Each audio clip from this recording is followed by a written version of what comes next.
Estuvo realmente muy bueno el programa, nos encontramos con un montón de gente. El programa que hizo Telefe realmente estuvo... Ah, ¿no lo hizo Telefe el programa? ¿Lo transmitimos nosotros? Me estás jodiendo. No, Telefe ganó 21 premios, nosotros 3. Bueno, esto derrumba el mito de que los canales que transmiten son los que se quedan con los premios. O sea, nos pasaron por arriba. El canal solo tuvo 3.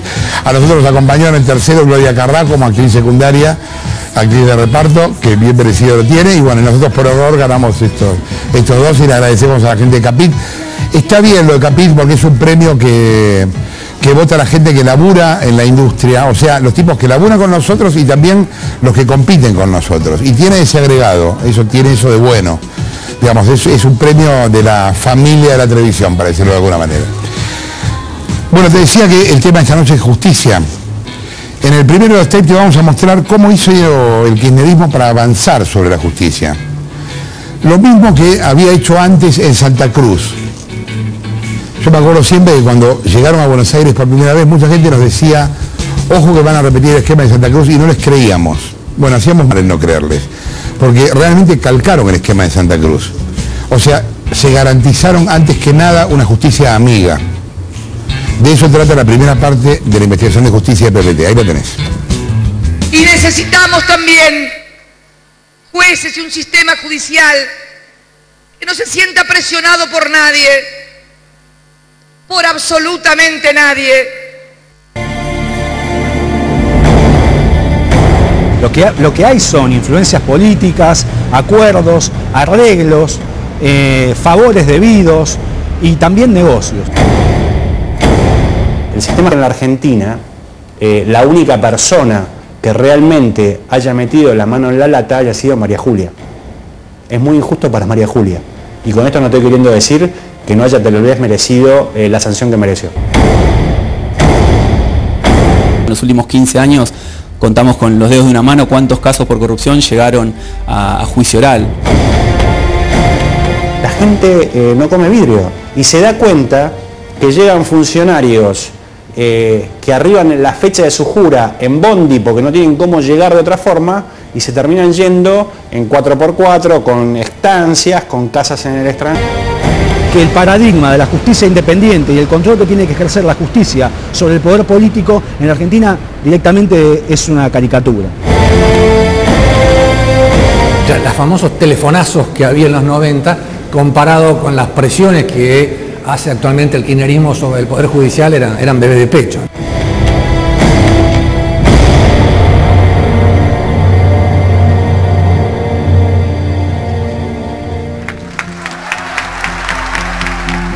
A poco de asumir la presidencia, Néstor Kirchner definió uno de los objetivos con los que pretendió diferenciarse de gestiones anteriores, justicia adicta. Es el pasado que se resiste a conjugar el verbo cambiar que el futuro demanda. Acorraló a la llamada mayoría automática del menemismo, a los jueces funcionales al poder, hasta conseguir 4 vacantes en la Corte Suprema. Separar a uno o varios miembros de la Corte Suprema. En esos lugares nombró a jueces ejemplares. Elena Hayton de Nolasco, Carmen Argibay, Ricardo Lorenzetti y Eugenio Zaffaroni. Pero la renovación de la Corte fue apenas un gesto, una ilusión de independencia que se iba a diluir con el tiempo. Kirchnerismo tiene una relación bastante conflictiva con el sistema de justicia en general, específicamente con el fuero federal. Una relación ambigua, digo, porque por un lado ha avanzado e impulsado algunos cambios importantes, como la renovación de la Corte Suprema, que es una institución judiciales con más credibilidad hoy, pero al mismo tiempo promovió algunas acciones que fueron sumamente controvertidas, donde trata de intimidar al Poder Judicial y trata en algunos casos de lo critica y lo persigue. El gobierno K avanzó sin contemplaciones sobre el Poder Judicial. Fundamentalmente en hechos de corrupción o delitos graves, donde no hay sanción, donde se extiende una percepción de la sociedad de impunidad. Yo creo que acá ha fracasado a mi juicio esto. Hizo a nivel nacional lo mismo que había hecho en Santa Cruz. Cooptar jueces y fiscales, designar a amigos, apretar a los díscolos y terminar con los organismos de control. Jamás en la historia de la provincia de Santa Cruz se investigó un solo funcionario. En Santa Cruz, el entonces gobernador Néstor Kirchner desplazó y nunca repuso en su cargo al procurador Eduardo Sosa, el hombre encargado de investigar. ¿Qué pasaba en ese momento? Eduardo Sosa estaba investigando los honorarios del estudio jurídico que llevaba adelante el juicio por los fondos extrapresupuestarios, los fondos de Santa Cruz. Eran honorarios por 50 millones de dólares. Y a Sosa ustedes terminaron sacando. Exactamente, Eduardo Sosa quedó afuera. Después de que sucedió esto, después de que se avanzó sobre el Poder Judicial, difícilmente usted encontremos en la provincia de Santa Cruz investigaciones contra funcionarios públicos. Ya en la presidencia, Néstor que no le diera sorpresas desagradables y nombró como jefe de los fiscales a Esteban Rigui, un hombre muy próximo a él y a Cristina. La gestión de Esteban Rigui finalmente fue lo que desencadenó mi renuncia al cargo cuando sacó una resolución recortando las facultades que hasta ese momento la justicia le reconocía a la Fiscalía de Investigaciones Administrativas. Él pasó de ser el abogado de Néstor y de Cristina a ser el jefe de los fiscales. Para Néstor Kirchner, la justicia siempre fue una herramienta de disciplinamiento para aquel que podía llegar a representar una amenaza para el poder político y de impunidad para los funcionarios de gobierno. Él entendía que era el último juez. El avance sobre el fuero federal no fue casual. Ahí se resuelven las causas que involucran a funcionarios públicos. La primera justicia que el kirchnerismo colonizó fue la justicia penal, la justicia que investiga los delitos de corrupción de los funcionarios públicos, porque en verdad el kirchnerismo siempre quiso garantizarse impunidad.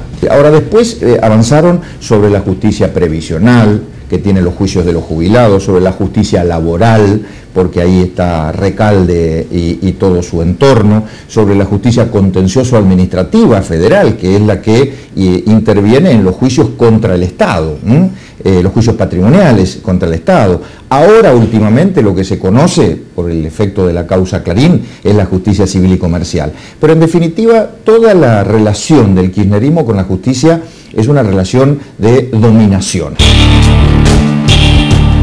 La ecuación es bastante simple.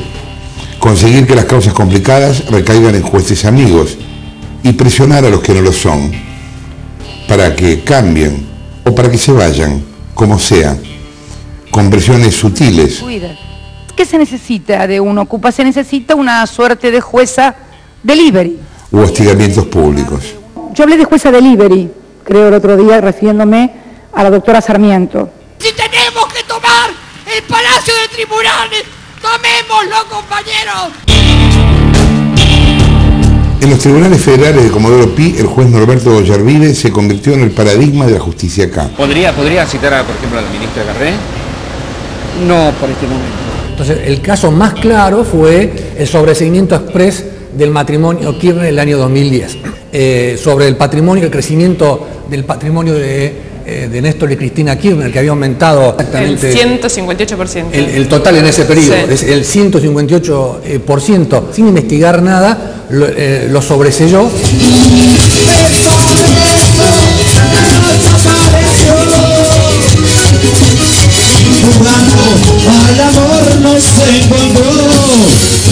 La historia del juez preferido por los K es polémica desde su mismo origen. Él no es de la familia judicial, sino que es como un paracaidista que ha caído acá. ¿Cómo? En el año 96 él había llegado a fiscal con el aval de la Policía Federal, que en ese momento tenía mucha influencia. Le llega a Carlos Corach, entonces secretario general de la Presidencia, los antecedentes de Ollarvide. Y él los lee y los deja a un costado porque no tenía ni currículum, ni presentaciones científicas, ni experiencias como para ser juez federal.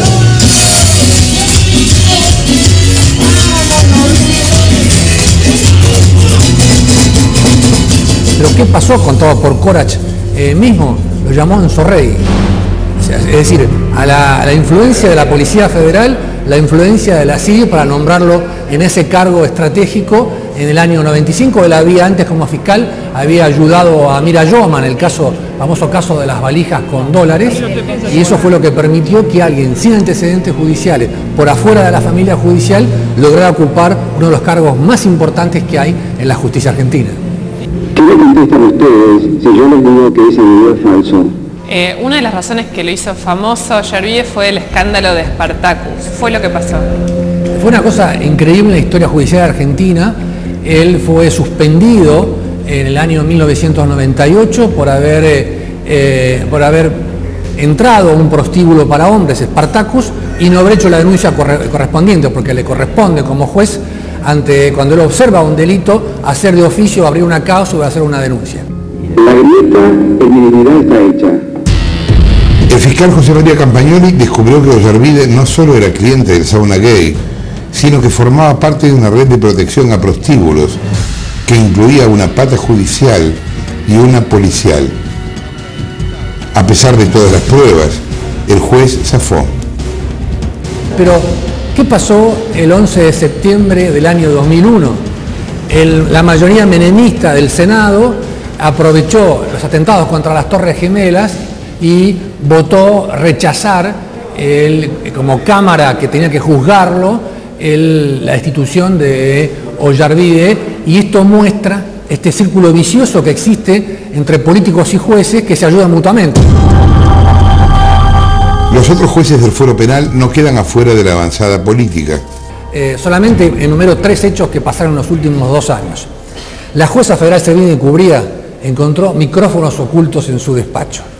El Tribunal Federal número 3 estaba investigando la denuncia del director de la CIDE, Estiuso, contra Delis, y aparecieron por todos lados mensajes personales de ellos, les inventaban amantes y todo lo demás, una interferencia directa de una maniobra suya. El juez Rafecas hace unos meses tiene una conversación a través del WhatsApp de su BlackBerry con un amigo de la infancia, y el vicepresidente de la Nación aparece unos días después mostrando esos mensajes personales en una conferencia de prensa.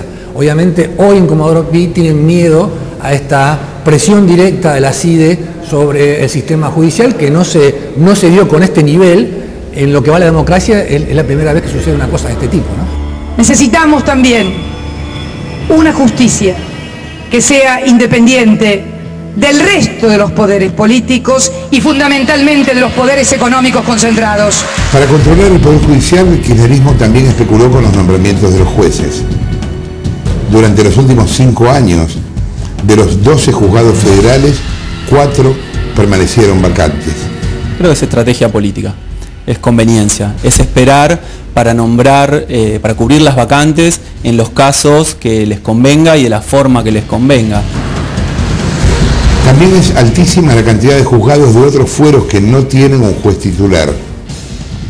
En Argentina, 1 de cada 5 jueces es suplente.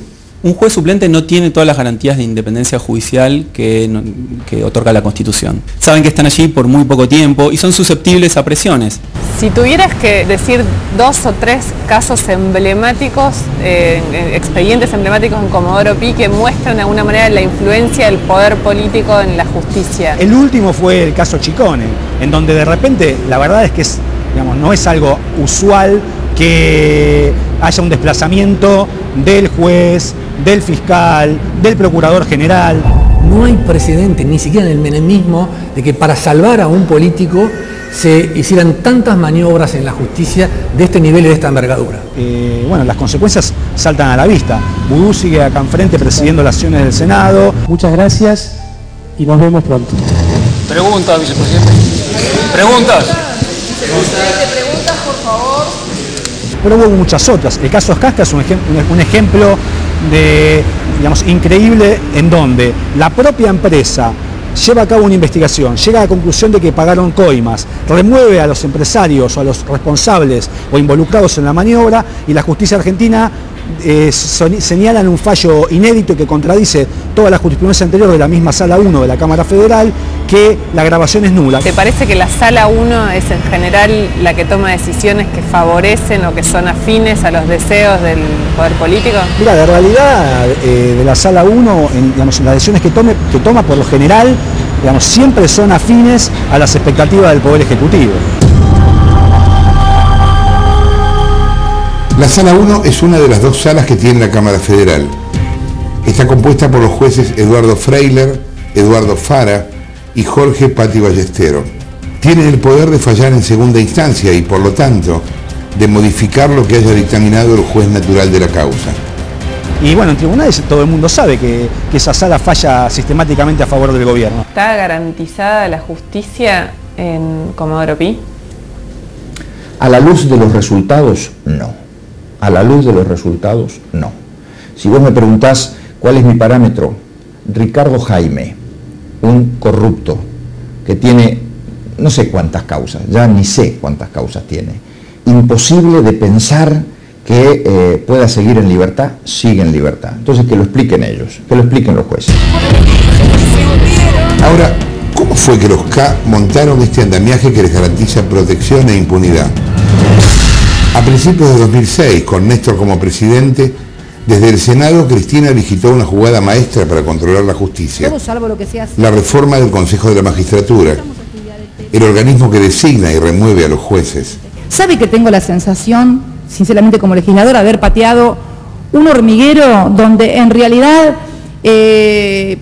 favores con favores, roscas con... Ella promovió y defendió en el Congreso la modificación por la cual el kirchnerismo pasó a tener la mayoría de la magistratura. El kirchnerismo destruyó al Consejo el día que sancionó la ley que modificó su composición. Lo que hizo fue darle mucho más protagonismo, mucho más incidencia al poder político. En la conformación original, los legisladores eran 8 sobre 19 miembros totales. Luego de la reforma pasaron a ser 6 de 13. Porque con la nueva composición de 13 miembros, el oficialismo tiene poder de veto. ¿Qué significa el poder de veto? Significa que no hay ningún juez en este país que pueda ser nombrado, es decir, al comienzo del proceso, sin el voto del oficialismo. Vos te imaginarás que esto es una llave muy importante para nombrar jueces. Y no hay ningún juez en este país que pueda ser destituido, es decir, al final del camino, sin el voto del oficialismo. Por lo tanto, personajes como Ollarvide saben que pueden hacer todas las tropelías que quieran, porque siempre va a haber ese voto del oficialismo que lo va a salvar. Lo increíble es que si alguien lograse sortear todas las trabas y consiguiese avanzar con alguna denuncia, se va a encontrar con otro obstáculo, la lentitud. En el país, las causas de corrupción demoran un promedio de 14 años y muchas quedan impunes por prescripción. Excepto María Julia Alzogaray, nadie más ha sido condenado en la Argentina por enriquecimiento ilícito o alguna condena vinculada con los delitos de cuello blanco que se cometen en el Estado, ¿no? Si la sociedad lo que está pidiendo es eso, es sentir que esto no es un vale todo, que si aparece una bolsa en el baño de un ministro, no creamos que sobre gracia el Espíritu Santo. Entre paréntesis, llegaron primero los fotógrafos que el propio fiscal. Yo fui secretario de Justicia y al baño iba a hacer pis. No encontraba bolsas con plata, porque no es lo que hay, no es lo que aparece. Y después una explicación tras otra, o un juez que aparentemente se pasea con un anillo de $250.000, que primero dice, lo compré con los regalos que recibí en los últimos 5 años. Después creo que se dio cuenta que esa versión lo podía poner en compromiso con la ley de ética, entonces dice, no, después dice, lo alquilé. Y yo creo que si siguen esperando el trámite para que explique realmente lo que ocurrió, y ojalá tenga explicación, va a terminar diciendo que lo ganó una piñata y que es un anillo de fantasía. Y eso es lo que la sociedad se indigna, porque después una persona se demora 2 días en presentar su declaración jurada o no la presenta, y la presidenta en cadena nacional lo escracha, después que 2 días antes dijo que la actividad inmobiliaria había descendido. Decía que hacían 15 o 20 operaciones por mes. No tiene declaración jurada de ganancias ni de ningún tipo desde el año 2007. Nosotros tenemos el ejemplo de Brasil. En Brasil acaba de terminar un juicio emblemático de corrupción contra funcionarios públicos, donde se lo condenó a 12 años a José Dirceu. ¿Sabes quién es José Dirceu? Para la gente que no lo sabe, la mano derecha de Lula. ¿Sabes quién es Lula? El mentor ideológico de Dilma. Dilma es la actual presidenta de Brasil. ¿Vos te imaginas que esto pasara acá en la Argentina? Difícil, ¿no?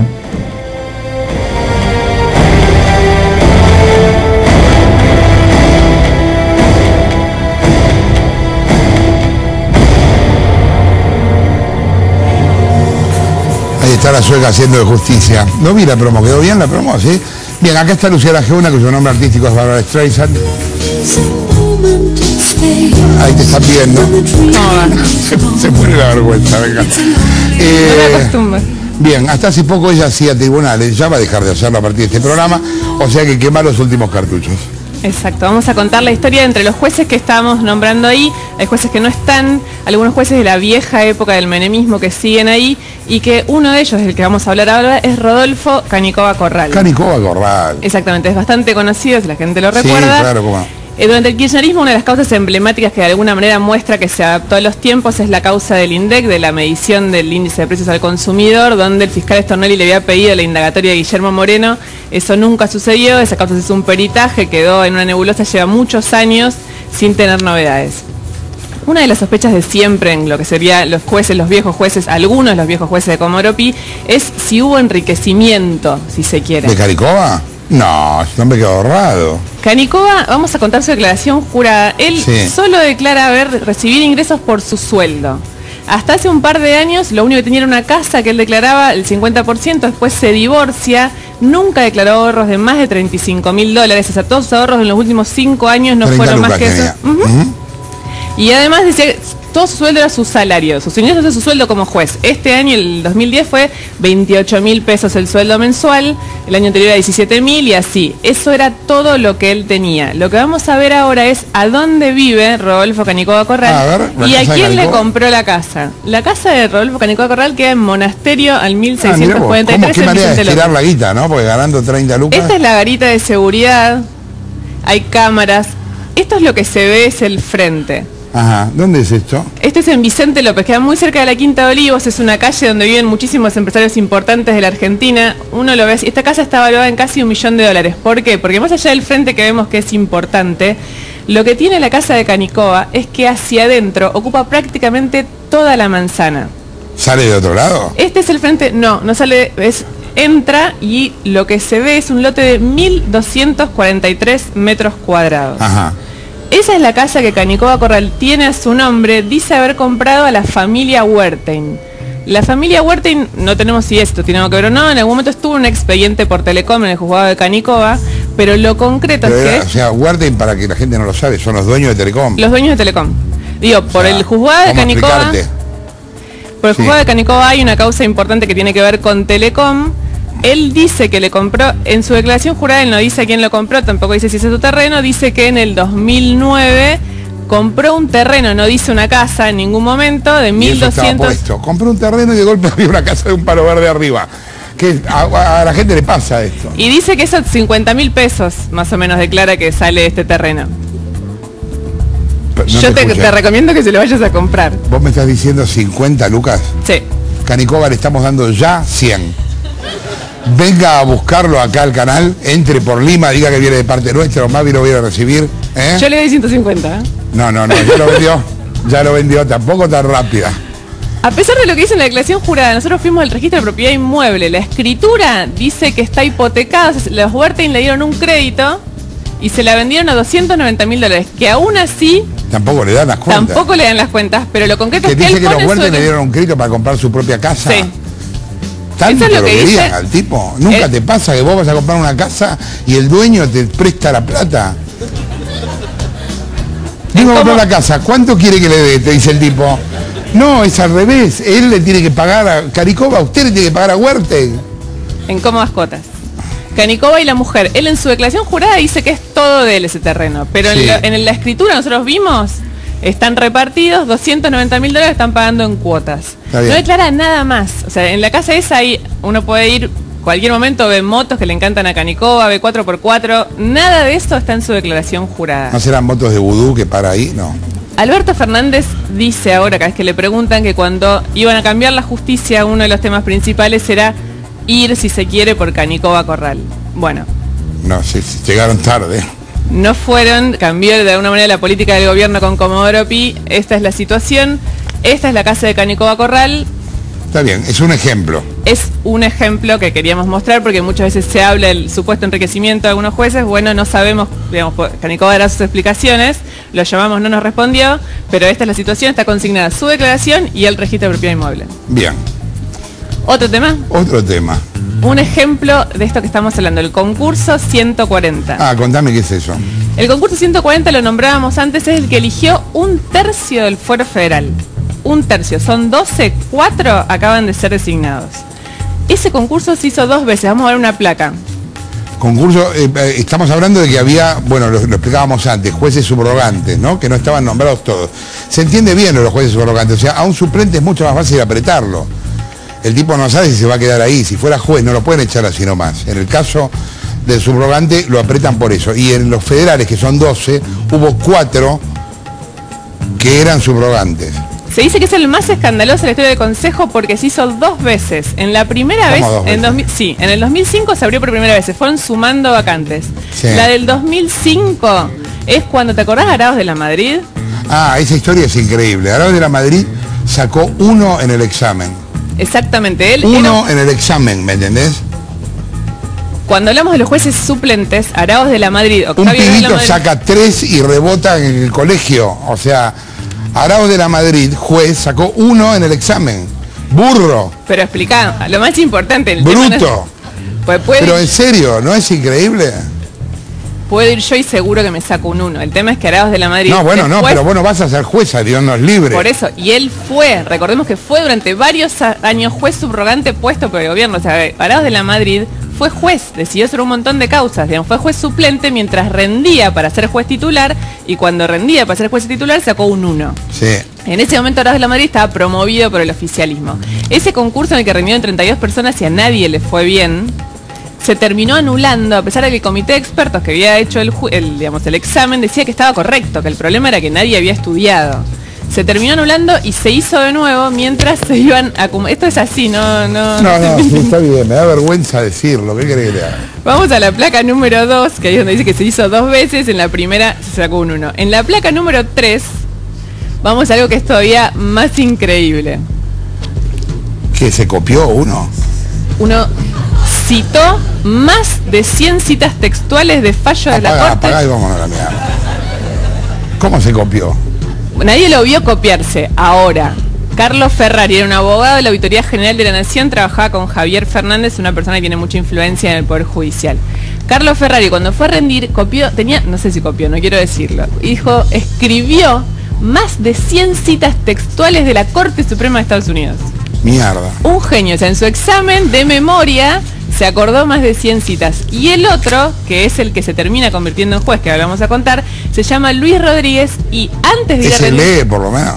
Él es juez de instrucción. Escribe. No, y es juez de instrucción. No, ¿qué sé yo? No, sí, lee, escribe, es juez de instrucción. Y hizo la primaria. Llamó, por anticipación, llamó al juzgado de Rafecas, preguntando por un caso de unas monedas. Preguntó, ¿cuál es el examen que finalmente le toman a Luis Rodríguez? En el caso de las monedas. El caso de las monedas. Entonces, fue tan escandaloso que se abrió una causa judicial y se abrió un expediente en el Consejo de la Magistratura. Bien. Te imaginás que de ninguno de los dos pasó nada porque Luis Rodríguez hoy es juez, acaba de ser designado. Ahí sí que lo pone Javier Fernández. Luis Rodríguez tiene una relación prácticamente familiar con una persona que nombraba así, que se llama Javier Fernández. Te lo contábamos la otra vez en un programa, es como el operador K frente a los jueces, el tipo que aprieta a los jueces. Así como en la época de los menemistas estaba Pepe Alevato, que era el que llevaba la valija a Zorregui para coimearlos. Ahora, en cambio de que hay uno que lleve la valija, está Javier Fernández, que es el que los aprieta. El otro día te contamos. Es el que está acá con un paraguas. ¿Ese quién es? Luis Rodríguez. Ah, Rodríguez.